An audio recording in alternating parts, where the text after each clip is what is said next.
Title of my message today is The Sexuality of Terrorism. The Sexuality of Terrorism. First, a little background about the origin of this word, terrorism. It was originally used to describe the actions of the Jacobin Club during the Reign of Terror in the French Revolution. Terror is nothing other than justice, prompt, severe, inflexible, said Jacobin leader Maximilien Robespierre. And it became a very pejorative term that was used to describe those that were on the other side. In 1795, Edmund Burke denounced the Jacobins for letting thousands of those hell hands called terrorists loose on the people of France. Here's a picture. These guys look like terrorists, don't they?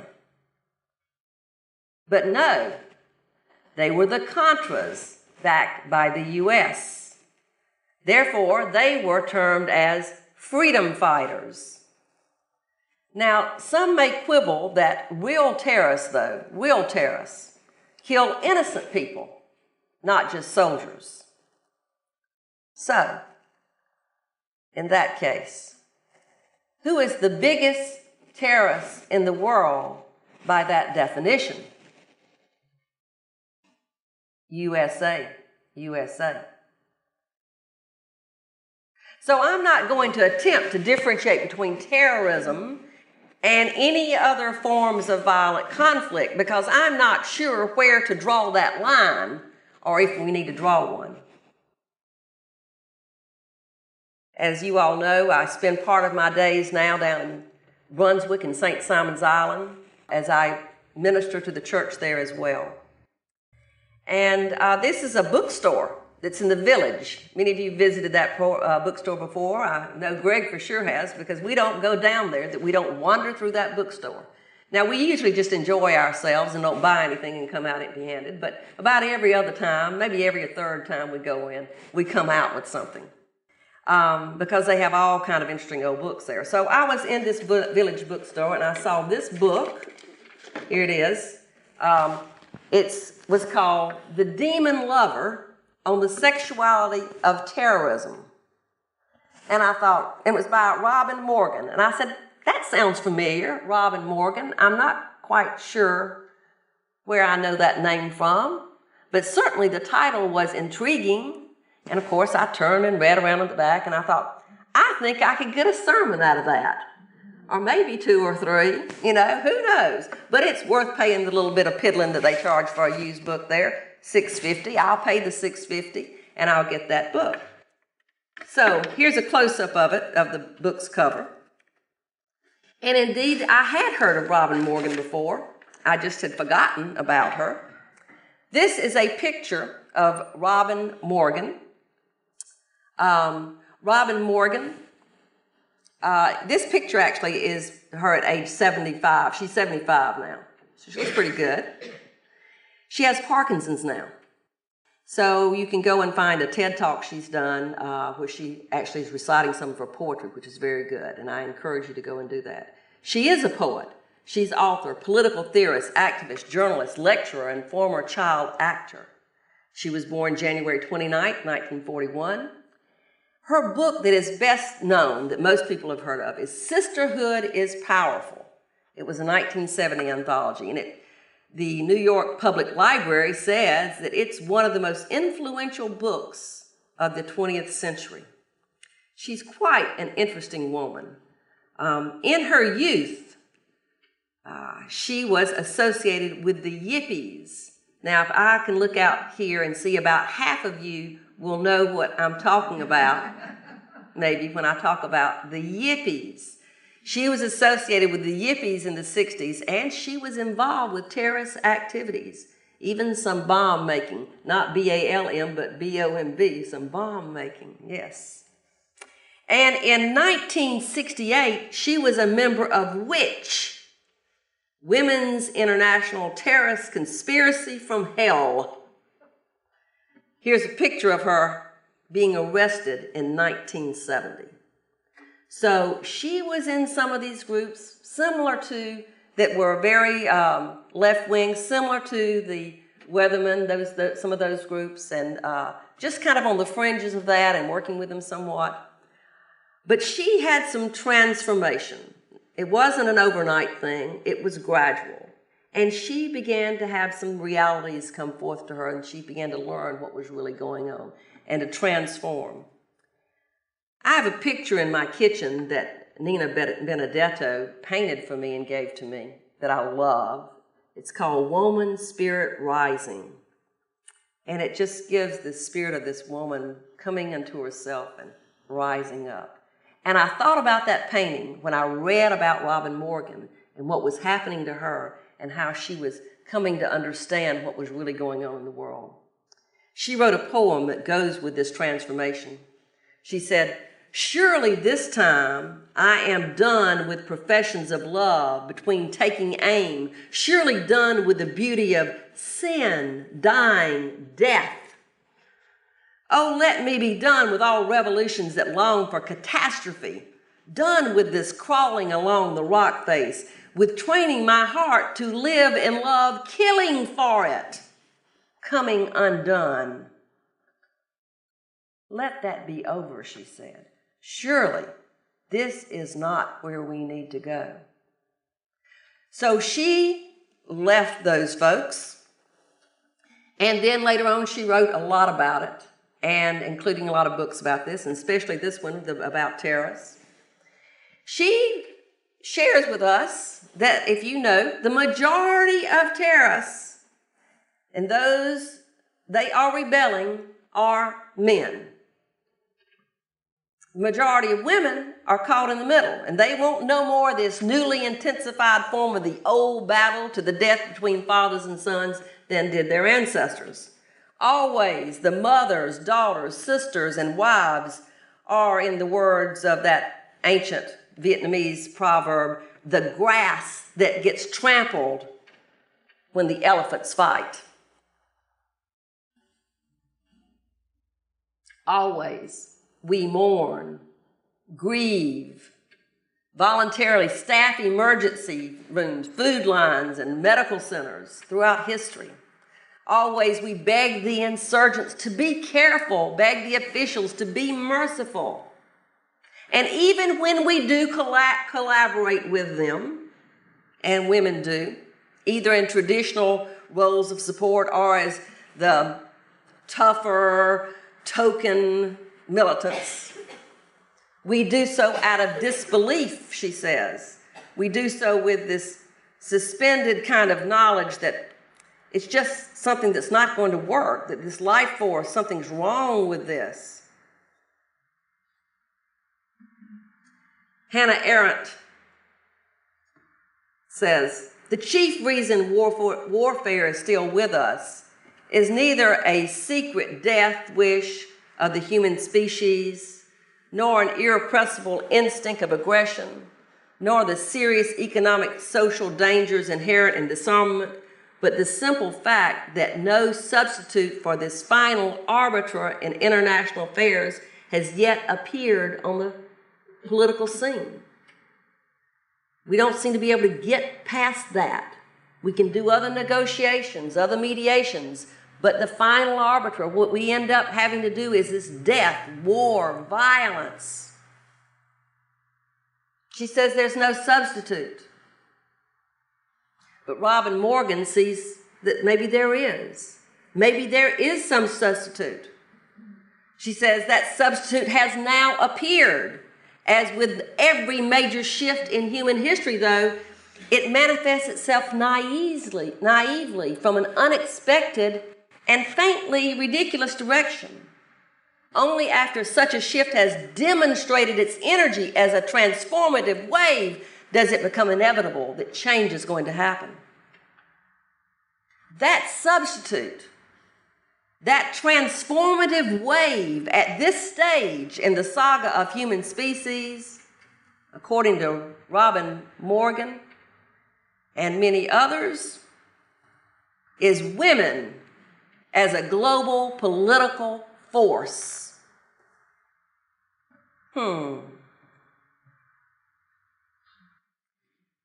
To my feminist friends, both women and men, perhaps we are the ones we've been waiting for.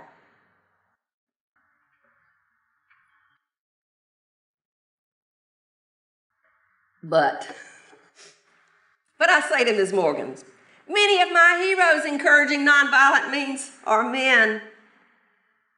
Many of them are men. Jesus, my friend Jesus, said, if anyone strikes you on the right cheek, turn the other also.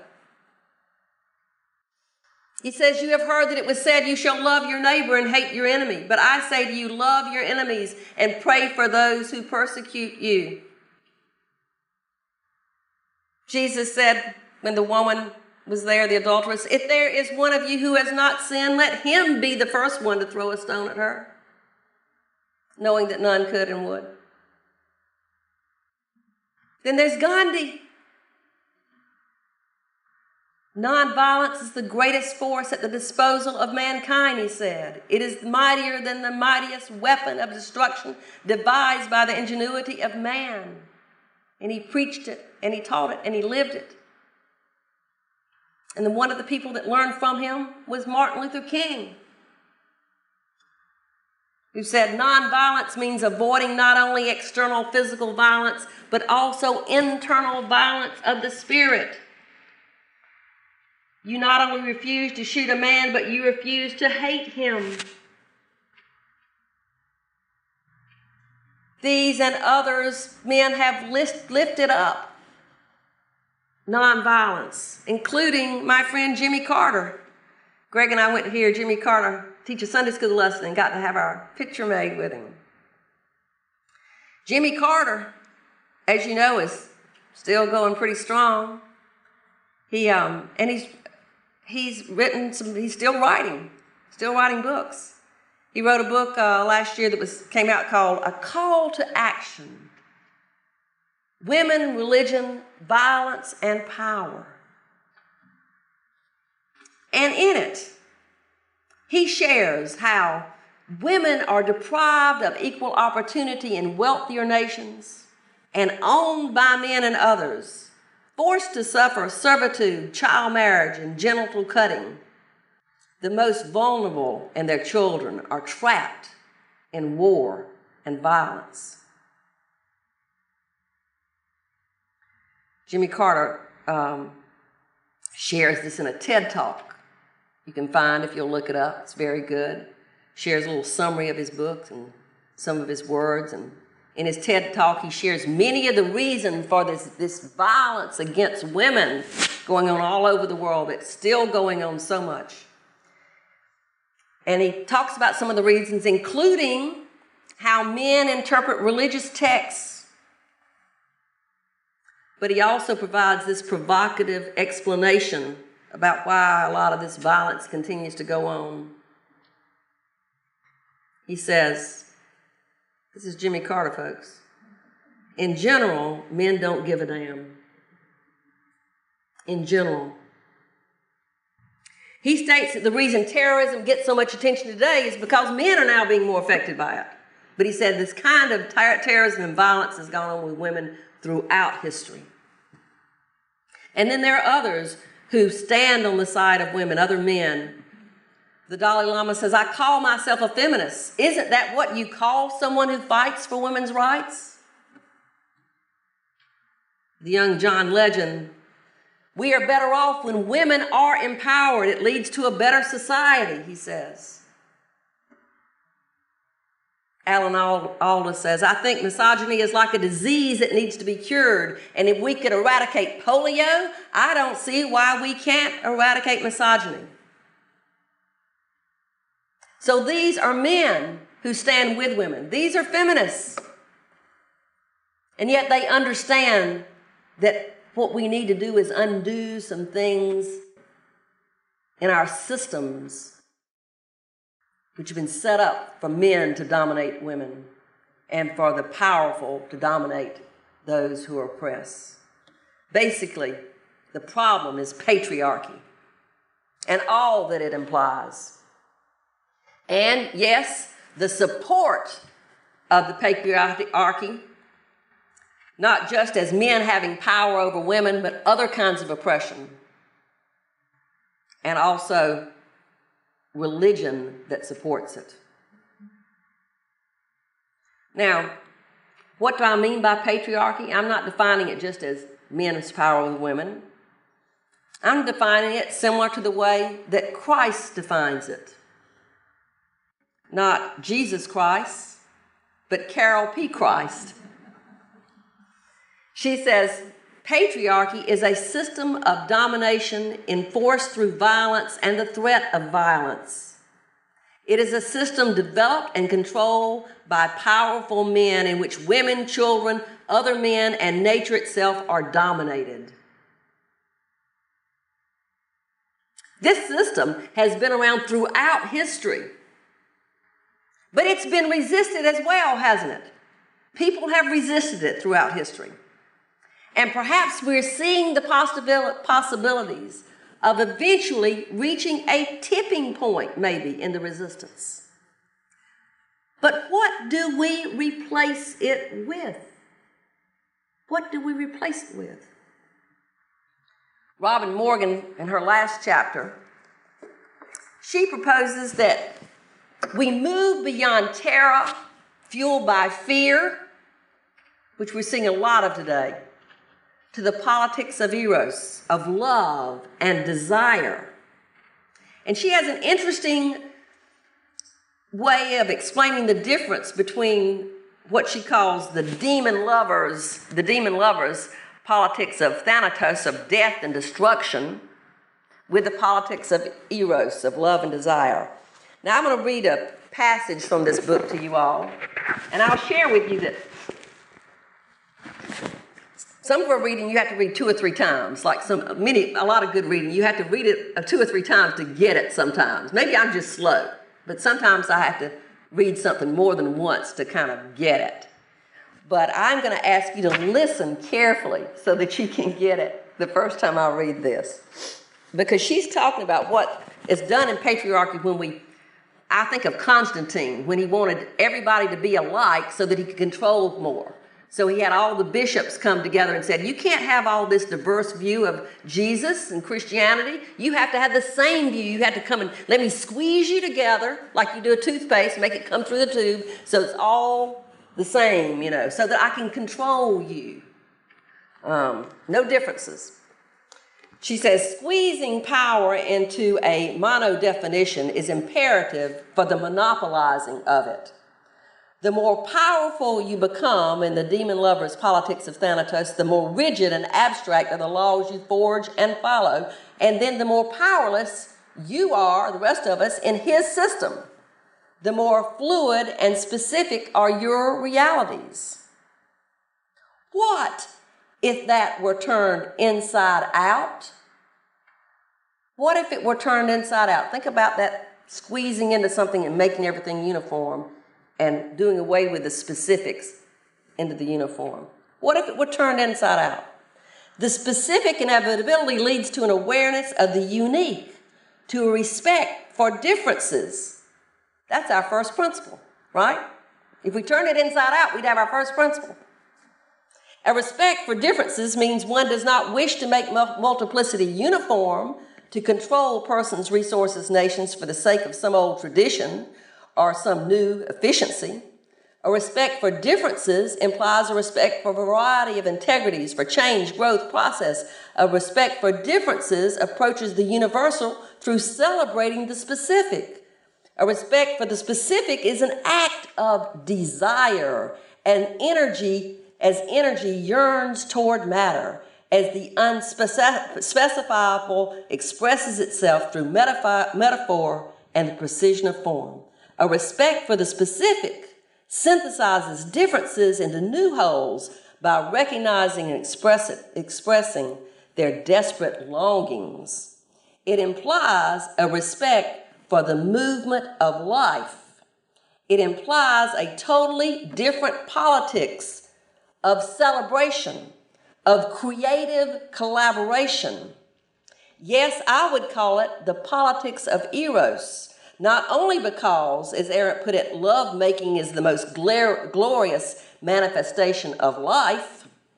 I would call it the politics of eros because the energy of this desire of erotic intelligence is inherently the expression of respect, of fierce tenderness, of caring in totality, of humor, friendship, amity, and trust. The energy of the female erotic intelligence freed from the demon lover, combined with our numbers as a majority and our growing indigenous tactical sophistication, can get us there. This would mean an end to terrorism, its causes and effects and self-propagation, because it would give an end to the sexuality of terrorism, which has given violence its power to destroy us all. Here I am trying to read through this chapter.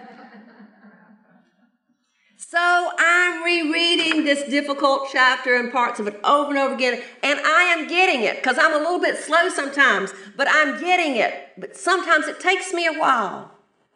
Like some of you folks who are a little older may remember this. I don't know if you can see it. That's John and Yoko having their bed-ins in the late 60s. Raise your hand if you remember that. Okay. When they started doing that, I thought, well, that's just kind of silly. Isn't that silly? But what a metaphor against terror and fear and the politics, and for the politics of eros. So I'm slow, but I'm getting it. All you need is love, love. Love is all you need. I'm getting it. Amen. Blessed be.